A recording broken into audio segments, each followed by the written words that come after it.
ทุกคนผมมีโฆษณาอะไรกันยางไปสันโฮก็ได้คือสันโฮก็สั่งมาขังอะไรกันคือทางจะสิเลยไปซินะ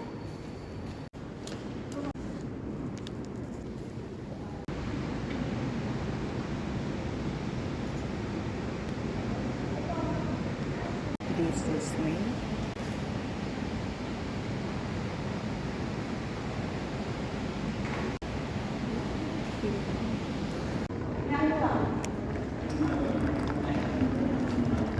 มีสาติไปจอกพวกนี้ได้ปะได้ไอ้ก็รู้เอาให้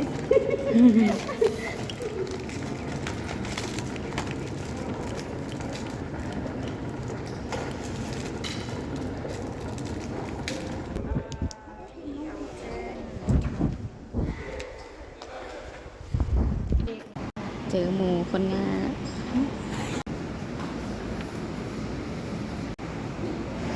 เด็กตายจะเอาลงแบบลงสั่งน้ำอันนี้ยอดมากข้างหน้าข้างจริงนี่ไอดอลเลยเอ็กซ์แตงเยอะเพราะว่าอันขอเสียงต้มมือส่งเสริมสุดยอดพวกนี้ก็ยังมีบรรดาผู้ต่างหน้าจากตลาดหลักทรัพย์ลาวบรรดาผู้ใหญ่ได้เขาห่วงในมือนี้ขอเสียง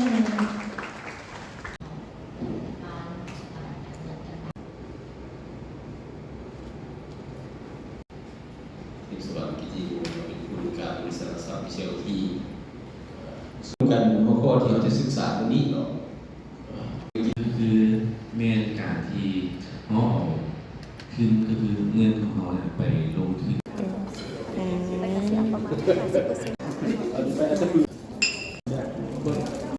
ไปในส่วนแล้วมีอยู่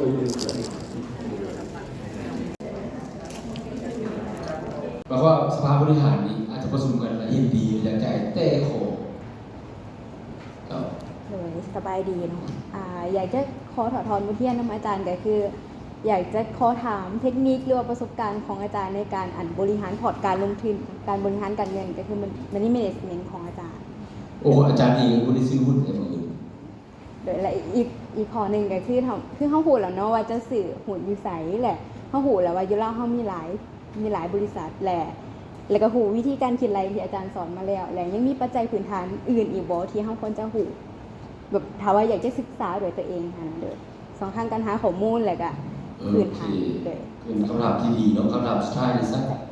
ในการลงทุนในหุ้นนี่คือว่ามันมีความเสี่ยงสั้นก็ดูว่าเราต้องศึกษาเนาะโดยรวมและนอกจากนั้นตัวนี้ก็กำลังสิ้นบทวิเคราะห์ของบางบริษัทจะละเอียดเนาะแนะนำซื้อหรือแนะนำข้อมูลแข่งกันเช่นว่าหุ้นเยอะเข้มใน2,300ราคาเป้าหมายของอยู่4,000ในบทวิเคราะห์เขียนว่าแนะนำซื้ออันนี้คือมุมมองของนักวิเคราะห์ว่าโอ้มันเป็นจะซื้อแต่นักลงทุนมันต้องระวังกันพอบทวิเคราะห์ก็คือบทวิเคราะห์ก็คือเป็นเพียงการคาดการณ์นะคนว่าแต่ว่าเป็นคาดการณ์ที่ทึกวิทยาศาสตร์นึงใช้หลักการในการวิเคราะห์ในเมืองไทยนี่นักลงทุนจะไปหานักวิเคราะห์ที่คาดการณ์มีความแน่นอนต้องง่ายบริษัทไหนก็ค่อยกันนำไปเพราะอย่างซื้อบ่ได้ก็ทึกบ่นั้นน่ะได้กำไรโลกนั่นเป็นนักวิเคราะห์ที่ค่อนข้างที่ว่าเก่งกันไหมแต่ว่าเก่งกันเลยว่าเขาคาดคะเนราคาได้ใกล้เคียงที่สุดนี่สั้นในการลงทุนคือว่าหมายความว่าถ้าเราเป็นมือใหม่สิเราต้องอาศัยโบรกเกอร์ก่อนก็การศึกษาดีเนาะโบรกเกอร์จะแนะนำให้แล้วก็ต้องเบิ่งหลายปัจจัยเนาะ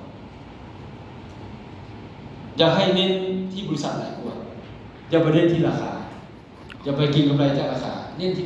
บริษัทให้เลือกบริษัทที่ดีที่มีผลประกอบการดีที่มีศักยภาพในการเติบโตและเป็นบริษัทในธุรกิจที่ค่อนข้างมั่นคงและธุรกิจที่บนทานเวียนสว่างไทยทานอาทิตย์พระสงฆ์โฆษณาสุทานนางเข็มสวรรค์ทานนางรัศมีนันทสวัสดิ์ทานนางสุนเทาทานนางทิพาพรวงหุ่นเฮืองสิริโภคำ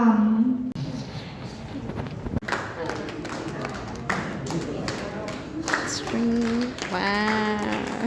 ว เอาตายน้ำเลยเจ้าของ เพื่อการสำหรับตัวการมอบมาไปยังในนี้เนาะเจ้าและมอบเดียวกันนี่เนาะเพื่อเขาจะจัดเป็นสองแถวด้านบนสองแถว โอ้ยมานางถ่ายอยู่ฮอสมุทรทุกคนฮอสมุทรอยู่ลาวเฮานี่ก็คือเพิ่นจะพากินเขาวเพราะฉะนั้นก็ต้องปิดเนาะมีมงกินเขาวแล้วก็ต้องปิดยุ่งโคตรร้ายเลยเป็นมันมีต้นไม้บ่แล้วเขาจะมาเบิ่งของคอยที่เฮาตอบได้เนาะว่าเฮาได้อีหยังแน่นะฮอนได้จุกน้ำนะเพิ่นว่าจะได้ตุกน้ำอัน ก่อนจะตอบถามคำถามอย่างนี้นะอันพิธีกรแล้วก็จะเว่าก่อนอันนี้ได้ว่าอันจะมีตุกน้ำสแตนเลสเด้อแต่ว่าเท่าได้2อย่าง3อย่างก็คือได้ตุกน้ำแล้วก็ได้คันโฮมแล้วก็อันล้างมือโควิดนะมาเบิ่งด้านในว่ามันจะงามบ่แกะก่อนเด้อถอดออกเลยแล้วนี่ก็คือตุกน้ำคนเป็นสแตนเลสอันนี้มีความคาดหวังว่ามันจะเป็นกาของอันลักทรัพย์แต่ว่าบ่แม่นเฮ้ย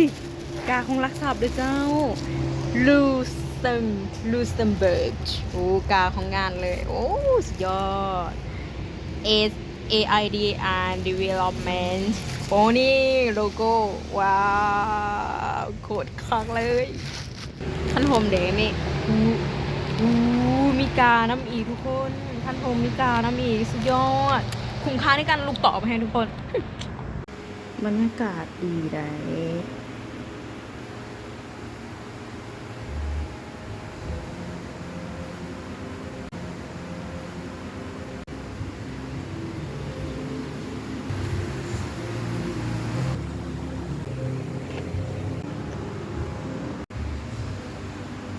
มาเลยวิวพักหลบ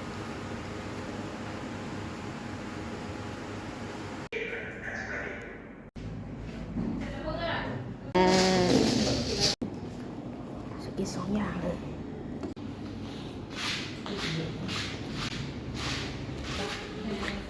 สื่อมีเด้อ 10,000แต่เนาะไปเอาอันกิมจิก่อนเอเจนว่ามีกิมจิเจนว่ามีกิมจิอยู่ตู้เย็นขึ้นไปเลยเชื่อแรม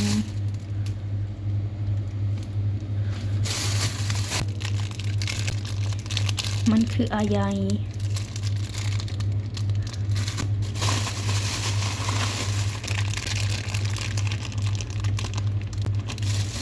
กิมจิหัวไชเท้าหรือโบนี่วะ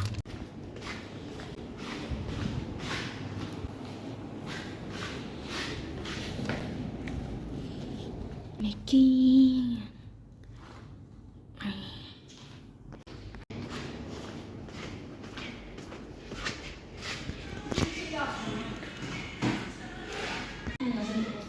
ว่าใครอยู่ด้วยเหรอเบื่อกินทุกกันนั่งทาน